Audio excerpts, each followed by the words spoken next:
What's going on there, ma'am? Yeah, could you send them out? We have a child that's not breathing. November 20th, 2016, a 911 call from LaurelHeights Hospital.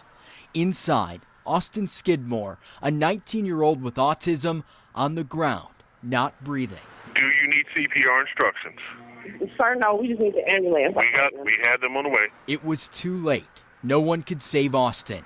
The medical examiner called it at 1:54 p.m. Austin choked on his own vomit, but the ME calls it a homicide. Unfortunately, it appears to us that as opposed to acting to de-escalate things, they actually escalated things. Exactly a year later, Skidmore's parents are pointing the finger at LaurelHeights, the DeKalb County Hospital paid to care for kids with severe psychiatric issues. And then once they understood what happened, I think there was a sense of kind of anger, especially when you hear from the experts in the field that say, this is not how this is supposed to be done, and this is absolutely preventable. Scott Campbell is the Skidmore's attorney. They're suing LaurelHeights for wrongful death.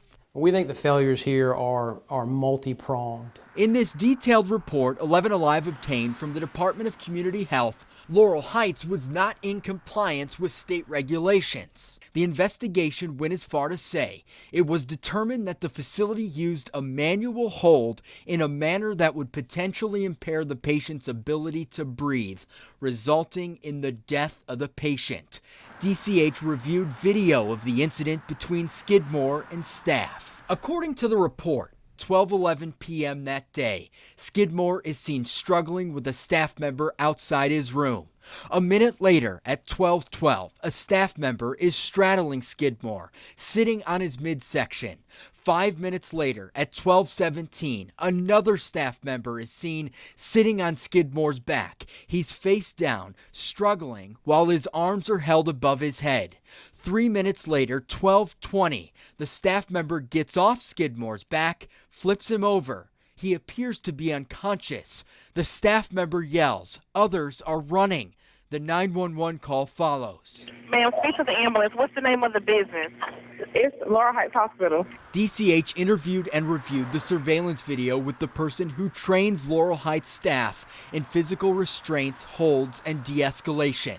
In the report, the director of recreation therapy says staff members should never have straddled or sat on Skidmore's back, and he should not have been face down. The needs of the patient gets lost, and the providers don't equip their employees with the tools and the training they need to deal with the task and the challenges they're going to face day to day. A few weeks before Skidmore's death, a 12-year-old girl was burned. Campbell was also the lawyer in that case. He and the girl's mother say she was left alone in the shower. That case has since been resolved. Attorney Mel Hewitt is representing a family suing LaurelHeights for employee negligence. The mother claims her 12-year-old boy was sexually assaulted by another boy in July of last year. He told me that he was trying to tell a staff member, and that staff member told him to go back to bed. They know they've got kids there with issues, and they're just not being watched, or this wouldn't have happened. 11 Alive discovered through open records in 2014 the hospital was so far out of compliance it nearly lost its Medicare affiliation. And in 2015 it was warned for improperly restraining patients. 11 Alive contacted LaurelHeights attorneys. They would not comment on these lawsuits specifically, but we did review their court-filed response to the Skidmore lawsuit. They believe hospital staff rendered appropriate medical care and treatment to Austin. Tonight, Austin Skidmore's parents say he was well loved. And in a statement to 11 Alive, they say, "It is our hope that his tragic death will lead to accountability and meaningful changes that prevent any similar future tragedies from occurring at LaurelHeights or elsewhere."